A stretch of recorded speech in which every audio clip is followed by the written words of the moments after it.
dans le cadre de parler de l'itinéraire d'un quart de siècle et plus en France, et je tiens à souligner, c'est plus qu'un quart de siècle. C'est-à-dire, si je prends imam, j'ai commencé mes premiers sermons, c'était à 23 ans, je suis sûr, 23 ans, maximum 24 ans, mon premier sermon, quand j'ai commencé, et j'ai parlé de l'expérience à l'Université du Québec à Montréal. Et la mosquée Fatima aussi. Et donc, j'étais jeune quand j'ai commencé. Et c'est un itinéraire, si je le calcule, ça fait 37 ans, qu'on a dit tout à l'heure. 37 années. Donc, c'est toute une expérience. Et parmi les choses que j'ai dit toute chose dans ce monde, il y a des règles et des lois qui la gèrent. Allah subhanahu wa ta'ala n'a pas voulu qu'il y ait un hasard. Vous savez, quand on parle entre nous, on dit par hasard, ou le hasard. Réellement, l'hasard n'existe pas. Dans la foi musulmane, il n'y a pas d'hasard. Wa kulla shay'in khalaqnahu biqadar. Toute chose a été créée par destin, c'est un décret. Tout est destin, de A à Z. Rien n'est un hasard dans ce monde. Tout ce qui se passe dans ce monde se fait sous le contrôle d'Allah subhanahu wa ta'ala, Raqib. C'est lui qui décide tout. Donc l'hasard n'existe pas. Et ce qu'ils nous ont appris dans les maths, et cette théorie, il répond aux athées, ceux qui disent que l'univers c'est un hasard. Vous savez qu'est-ce qu'ils disent? C'est une règle facile, cette règle-là, si on la maîtrise bien, cette phrase, tous ceux qui disent on est des athées et que le monde c'est le fruit de l'hasard, ça tombe à l'eau. Vous savez c'est quoi la règle? L'hasard n'a pas de mémoire. Une règle simple. On l'a appris dans les maths, dans la probabilité. L'hasard n'a pas de mémoire. C'est-à-dire quoi, l'hasard n'a pas de mémoire? On nous l'a appris quand il y a une urne. Et tu as 20 boules et chaque boule est notée de 1 jusqu'à 20. Tu as la boule numéro 1, 2, 3 jusqu'à la boule qui est numéro 20. Ils te disent c'est quoi la probabilité de sortir une boule, peu importe son numéro, et que tu la retournes dans le sac, dans l'urne, et tu la retires encore une deuxième fois de suite. C'est quoi la probabilité? Hein? C'est comme le jeu d'hasard 6,49. Choisis 6 chiffres parmi 49 pour devenir millionnaire ou milliardaire. Et c'est pour ça que la société des jeux d'hasard, elle fait beaucoup d'argent. Parce que la probabilité, elle est de 0. Que tu tombes sur 6 numéros sur 49 et que ce sont ces 6 numéros qui vont être tirés de suite pour que tu deviens millionnaire. La probabilité, elle est nulle. C'est-à-dire quand la personne va miser 10 € dans 6,49 pour devenir millionnaire, il part avec un pourcentage de 0% qu'il est gagnant. Et pourquoi l'hasard n'a pas de mémoire? C'est que ce ne sont pas les mêmes boules qui vont apparaître toutes les fois. Le 6,49, chaque fois il y a 6. Et ce ne sont pas les mêmes. Si ça ne peut pas se répéter. Par contre, l'univers autour de nous, il se répète. Les 4 saisons. Les lois.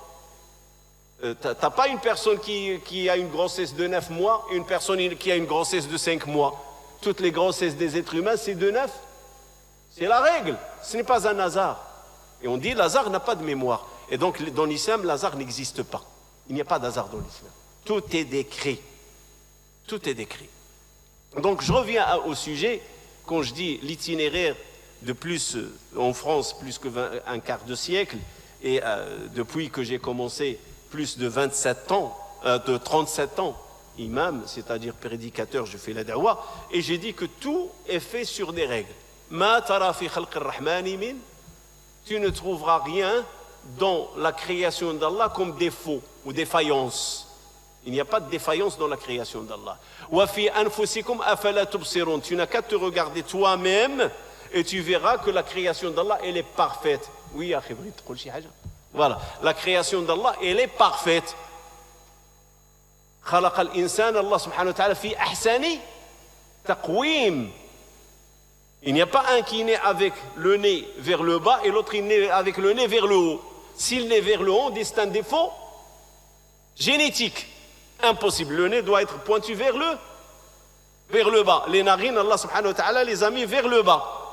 Imaginez que les narines ils sont vers le haut. Quand il pleut, comment tu vas faire pour les protéger? Eh oui, tout est fait, la création d'Allah, elle est parfaite.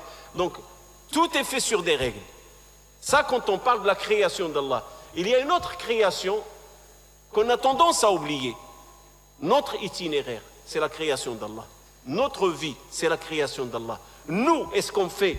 Allah khalaqakum wa ma ta'maloun. Allah nous a créés, est-ce qu'on fait? On est tous la création d'Allah. Ala lahul khalq wal amr. C'est lui qui a créé, celui qui a ordonné. Donc tout ce qu'on fait, c'est la création d'Allah.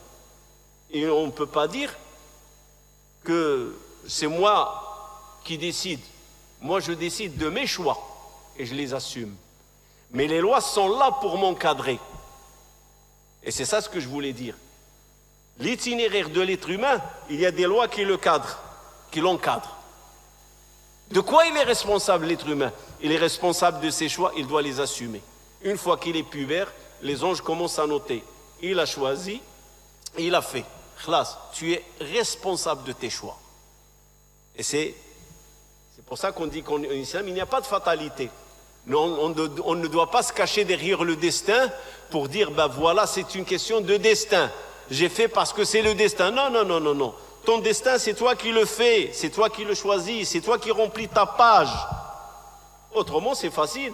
Si Allah nous a imposé, pourquoi il va nous juger, étant donné que ce n'est pas qui décide, ce n'est pas nous qui décide? Et vous croyez que le sage, Allah subhanahu wa ta'ala, va nous juger pour des choses dont on n'est pas responsable? Allah nous juge pour des choses dont on a le choix. Omar ibn Khattab, radiyallahu ta'ala anhu, on lui a ramené un jeune homme, il a volé. Omar, il dit, coupez-lui la main. Allah l'a gré, Omar. Ce jeune homme, il dit, par Allah, prince des croyants, c'est la première fois que je vole. Il lui dit, menteur, Allah ne peut te dévoiler au premier coup pour que tu subisses ce que tu vas subir. Et effectivement, ils ont enquêté, ils ont trouvé que c'était un voleur. Un autre voleur. Il dit, prince des croyants, si j'ai volé, c'est parce que c'est Allah qui l'a voulu, c'est son destin. Et il lui a dit, si moi je te coupe la main, c'est par la loi d'Allah, c'est Allah qui l'a voulu, je vais te la couper. Vous voyez, on va se cacher derrière le destin. Et chacun va donner au destin sa signification. Il lui a dit, j'ai volé par le destin d'Allah. Et Omar lui a dit, je vais te couper par le destin d'Allah. Pareil. C'est-à-dire, c'est pas comme ça les choses. Donc, on a des choix à faire dans la vie. L'itinéraire d'imam, hier j'ai parlé des 4 imams. Vous savez, Ahmed ibn Hanbal, il a laissé ce qu'on appelle Al-Musnad, la compilation des hadiths selon les compagnons. Il a commencé, chaque compagnon, qu'est-ce qu'il a narré, ce qui lui a été rapporté, ce qui lui a été narré. Et pourtant, l'imam Ahmed ibn Hanbal va connaître une épreuve. L'épreuve, la parole d'Allah, est-ce qu'elle est créée ou non? Et quand on dit la parole d'Allah, Allah, on sait qu'il n'a pas de début, qu'il n'a pas de fin. Donc sa parole ne peut pas être une création. Sa parole, c'est une entité parmi l'entité d'Allah, subhanahu wa ta'ala, l'éternel. Mais malheureusement, il a subi cette épreuve. Regardez, dans tout ce qu'il a compilé, il n'a pas subi d'épreuve. Mais concernant le Coran, il a pris une position. Ça lui a coûté une épreuve. Il va être emprisonné, il va être châtié, il va être humilié. Mais qu'est-ce qu'il a dit? C'est un imam. Il regarde ceux qui croient en son message, ceux qui attendent sa position. Parce que le gouverneur, en faisant la torture à l'imam Ahmed ibn Hanbal, il cherche à le plier pour qu'il cède, pour que les gens puissent dire ce que le gouverneur veut entendre.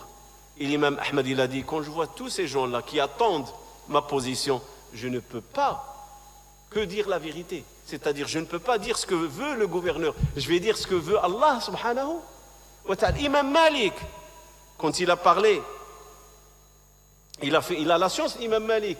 Les gens venaient le voir durant le pèlerinage pour rencontrer l'imam Malik, le grand savant de Médine, que le prophète sallallahu alayhi wa sallam a annoncé dans sa sunna que les gens vont venir de tout, d'à travers le monde musulman pour venir le voir. Ils vont traverser des kilomètres et des kilomètres. C'est pas comme aujourd'hui, tu prends l'avion, 4 heures, tu es à Médine. Tu pars de Paris, 4 heures, tu es à Médine. Autrefois, c'est 3 mois, 4 mois pour arriver à Médine. Et les gens prenaient la route pour 6 mois pour arriver à Médine. Yahya ibn Yahya al-Laythi, il est parti du nord d'Afrique jusqu'à Médine pour apprendre chez l'imam Malik, c'est tout un voyage, 4 mois, 5 mois pour y arriver. Et pendant la transmission de la science, alhamdoulilah, pas de problème avec l'imam Malik. Le jour où il a dit une phrase, une fatwa concernant talaqul mukrahi la yajuz, la personne qui divorce sous la contrainte et la menace, le divorce il est caduc. On ne peut pas retenir ce divorce parce que le monsieur ne veut pas divorcer, l'épouse ne veut pas divorcer, on l'a contraint à divorcer. Pour des raisons que peut-être une personne, il veut cette femme pour lui. Il y en a des fous et ils ont le pouvoir. Il dit je vais l'obliger à divorcer. Ou par vengeance, peu importe la cause. Alors la rébellion de Khawarij, les sortants, ils ont pris ça comme prétexte, ils ont fait ce qu'on appelle l'analogie. Et qu'est-ce qu'ils ont dit? Ben, la même chose. L'allégeance de toute personne sous la contrainte n'est pas valable. Si maintenant le gouverneur m'oblige à lui donner allégeance sous la menace des armes, sinon je te tue, et je lui donne allégeance, cette allégeance ne sera pas retenue. Et le gouverneur, il a dit à l'imam Malik, arrête de répondre cette fatwa, arrête de dire cela, parce qu'il y en a qui font de la récupération politique. Ils font l'analogie. Et ça les renforce dans leur position contre le gouverneur. Mais l'imam Malik, c'est un imam, c'est un homme de savoir. Il a décidé quoi? On l'a laissé dans le cercle infiltrer quelqu'un. On lui a envoyé quelqu'un. On va le tester. Est-ce qu'il va respecter la consigne ou il va la refuser? Et ce quelqu'un va lui poser la question.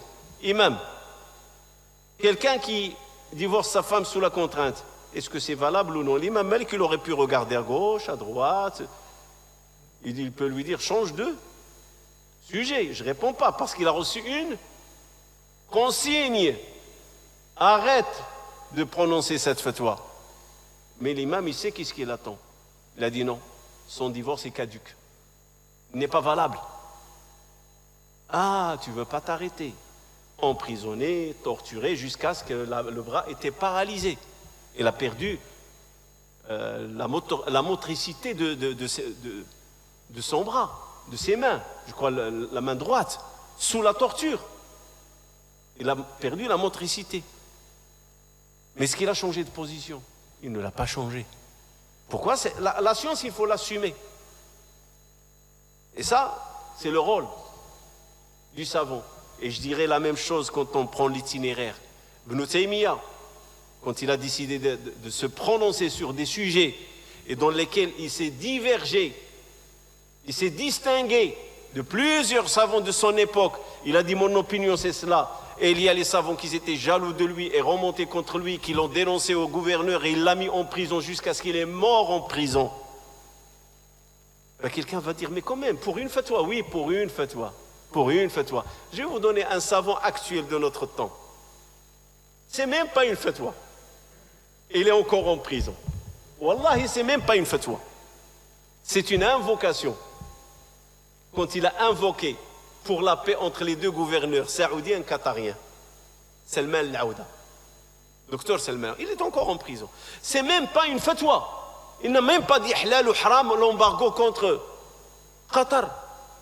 Il ne s'est même pas prononcé pour ça. Seulement, il a dit Allah yislah al-ahwal bayna al-ikhwa, qu'Allah réconcilie les cœurs des peuples et des gouverneurs. Ben, il est en prison.